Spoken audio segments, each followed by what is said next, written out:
They weren't supposed to work. They were too messy, too broken, too late. Scripts fell apart, directors bailed, scenes were missing, characters underdeveloped, endings unclear. Studios whispered the word no filmmaker wants to hear, unreleasable. But somewhere far from set lights and red carpets, a different story began. In the solitude of the editing suite, a new kind of creativity took over. Editors scanned hours of footage like forensic analysts, searching not for shots but for possibilities. They reshaped timelines. They redefined performances. They uncovered what the camera didn't mean to capture and made it matter. Some films were hanging by a thread. Others were already written off. But the right cut can do what reshoots, rewrites, and reschedules can't. Change everything. These movies didn't find their power on set. They earned it in silence, one cut at a time. And if you've ever left a theater in awe without knowing why, there's a good chance the editor is the reason. These are 15 Hollywood action movies that were saved in the editing room. Dak in 2000. It wasn't a high-stakes thriller. It felt like a B-movie with A-list lighting. When taken first wrapped, early cuts painted a bleak picture. The plot was clunky. The action felt routine. Liam Neeson, intense but understated, looked more like a stern dad than a dangerous man. The now legendary phone call?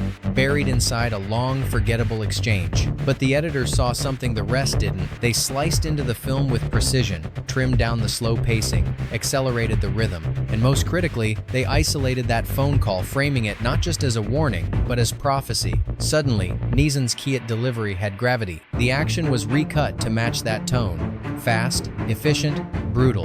The film was transformed from sluggish to surgical. The story didn't change. The structure did. And overnight, Liam Neeson went from dramatic actor to cinematic executioner. Fact #2. Mad Max, Fury Road, 2015. There was no script, only madness and film reels. George Miller shot Fury Road with storyboards instead of a screenplay. What emerged was a mountain of footage, dusty, explosive, incoherent. No traditional plot, no obvious beginning or end, just screaming engines and endless motion. But inside, that chaos was rhythm, and Margaret Sixel found it. She didn't try to impose order. She tuned into the mayhem. She turned explosions into tempo. She cut between angles like percussion. What should have been disorienting became hypnotic. She made each scene breathe, punch, and accelerate at exactly the right moment. It wasn't edited to follow the rules. It was edited to make you feel like you were on the run. And that sensation, the full-body immersion, that's what won the Oscars. Fact #3. The Bourne Identity, 2002. The film was done, but it didn't work. The original version of The Bourne Identity was missing something essential. The tone shifted constantly. The ending felt empty, and the title character, a spy with no memory left, no impression. Bourne felt lost, not in character, but in structure. Then came the cut. Editors stripped away the noise. They repositioned scenes to give Jason Bourne an emotional arc, not just an action path. They removed subplots that diluted the tension. They created contrast between stillness and violence, and that contrast became Bourne's identity. The coldness wasn't a flaw, it became the style, and from those precise, clinical cuts emerged a spy film that rewrote the genre with silence, not spectacle. Fact #4. Edge of Tomorrow, 2014. What do you do when your story repeats itself on purpose? Edge of Tomorrow had a high-concept premise and a strong cast, but the first cut was exhausting. The loop felt like a gimmick. Emotional growth was buried under repetition. And the ending? A confusing blur of resets and resolutions. The editors didn't fix the story by explaining more. They fixed it by letting it breathe.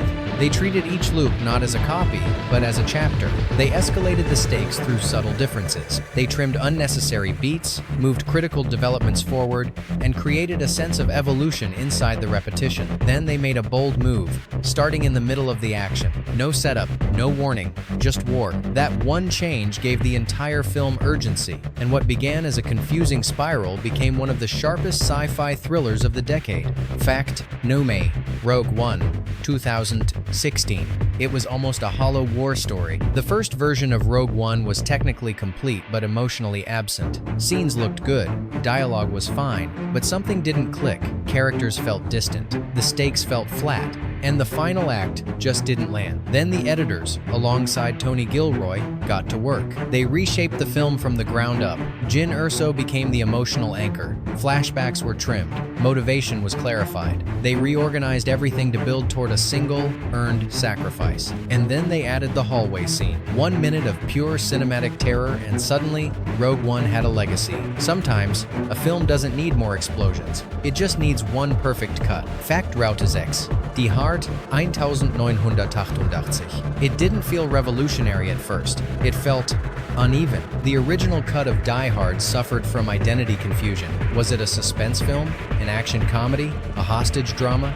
Scenes wandered. Dialogue undercut tension. And Bruce Willis wasn't yet an action hero. He was the funny guy from TV. In the editing room, the tone was reshaped. They focused on vulnerability. They let silence hang longer. They let McClane look scared. Alan Rickman's performance was reordered to appear more precise, more cold-blooded. And the pacing? It shifted from start-stop to steady pressure. The result wasn't just a tighter film, it was a new formula. And that formula, claustrophobic space, flawed hero, ticking clock, would define an entire genre. Fact numeral 7. Suicide Squad 2016. When your trailer gets better feedback than your movie, you let the trailer edit the film. Suicide Squad was intended as gritty, grounded, and edgy. But the early cut was heavy, humorless, and lacking rhythm. Test audiences were underwhelmed. The studio panicked. So they brought in the team who cut the film's popular trailer to overhaul the entire edit.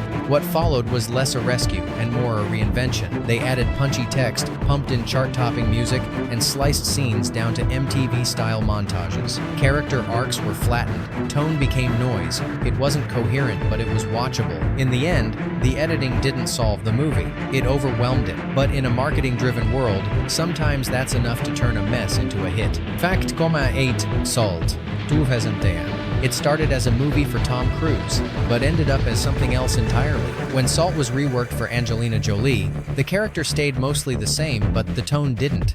The early cut was caught between two energies, masculine paranoia and feminine mystery. The audience didn't know who Salt was, and neither did the film. That changed in the edit. Instead of rewriting scenes, the editors rearranged the way Salt was seen. They leaned into ambiguity, trimmed exposition, amplified Jolie's silence and body length. By the time the ending hit, the question wasn't what she did, it was what she meant. Salt became less of a spy and more of a myth. Because sometimes, the best way to define a character is to let the audience wonder. Fact numeral 9. Iron Man 2008. There was no roadmap, just charisma and chaos. Iron Man began with half a script and a lot of improvisation. Scenes were figured out on the fly. Dialogue was improvised. Moments were brilliant, but disconnected. Without a structured edit, the film risked becoming charming noise. The editors built the map in reverse. They located emotional beats, clarified Tony Stark's arc through strategic flashbacks and tightened transitions. They chose when to be funny and when to hold still, and they made the final fight, originally flat, into a punctuation mark. The film became coherent. Then it became compelling, and somehow, out of spontaneous energy, came the blueprint for the most calculated cinematic universe in history. Fact Hassan 0.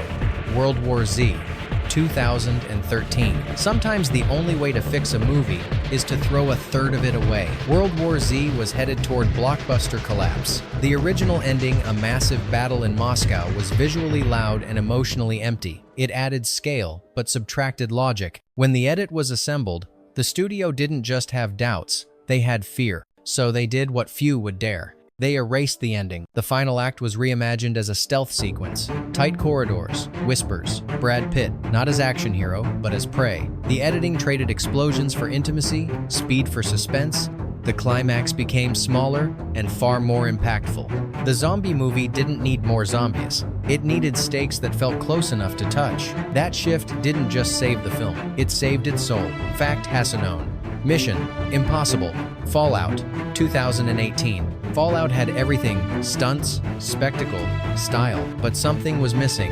Weight. The early version of Fallout played like a checklist. Every scene dazzled, but the rhythm was relentless. There were no breaths between the blows, no emotional gravity anchoring the action. Editor Eddie Hamilton slowed things down to speed them up. He stretched silences, extended looks, let consequences sink in. The Paris motorcycle chase wasn't just fast, it was methodical.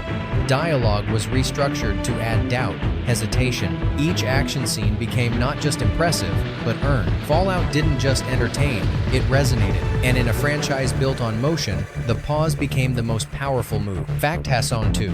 3002006. It looked like over-the-top cosplay on a green screen, until someone reimagined it as myth. 300 was a visual experiment, a film shot almost entirely against green backdrops, with actors howling into empty space. The raw footage lacked scale, weight, or context. On set, it looked like an expensive student film, but in the edit, it became something else entirely. Speed was manipulated, motion was sculpted, color grading turned daylight into prophecy, fights became ballet, blood became brushstroke. The editors didn't hide the artificiality, they amplified it. The result wasn't realism, it was legend. And 300 became one of the rare films that created a world not during production, but after it ended.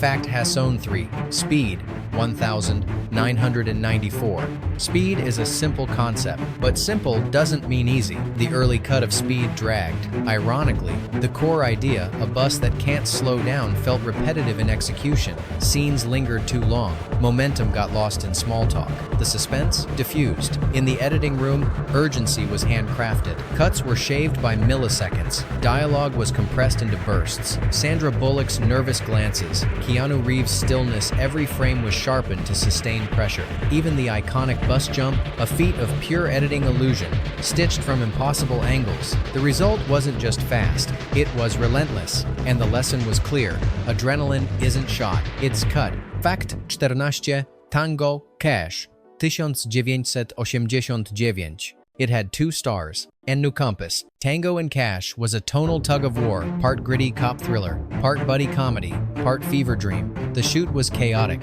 Directors rotated. Scenes contradicted each other. By the time post-production began, no one knew what the movie was supposed to be, so the editors picked a lane. Speed. They leaned into absurdity, tightened action, let Stallone play it cool, and Russell play it loud. The prison break, stitched together from multiple incomplete takes, became a high-octane blur. Continuity suffered, but energy soared. What emerged was far from polished, but it was entertaining. Sometimes, coherence is optional. Momentum isn't. Fact Hasson 5. The Matrix 1999. The footage was dense. The philosophy, even denser. The Matrix had all the ingredients: action, style, intellect. But in its early form, it collapsed under its own ambition. Long dialogue scenes dulled the tension. The pacing sputtered. Even the groundbreaking effects didn't land yet. Then came the edit. Sequences were repositioned. Cuts got tighter. Exposition was repurposed as mystery. Fights were layered with sound design that throbbed like a pulse. Bullet time? Not just a trick, an editorial rhythm that made the impossible feel inevitable. The Matrix wasn't just a story about control. It was control. And in the end, the red pill didn't change Neo. The edit did. Bonus fact. Justice League 2017. It wasn't saved. It was sanitized. When Zack Snyder stepped away from Justice League, the studio saw an opportunity not to finish the film, but to reshape it. The mandate was clear: make it lighter, shorter, more fun. What followed was a patchwork job of reshoots, rewrites, and re-edits forced to fit inside 2 hours and a smile. What was lost? Tone, vision, coherence. Scenes were replaced, arcs were cut in half, color was brightened artificially, and in the editing room, Snyder's operatic weight gave way to something toothless. Even Superman's face, digitally altered, became a symbol of what happens when decisions are made by fear, not story. It wasn't a cut, it was a cover-up. And only years later, when the original version surfaced, did audiences see the truth. This film didn't fail in production. It bled out in post. You've seen the film. Now you know the invisible surgery that saved or rewrote them. Which cut changed everything for you? And which one do you wish you'd never seen? Drop your take in the comments. And tell us what should be the next mystery we uncover. Behind the Velvet Curtain.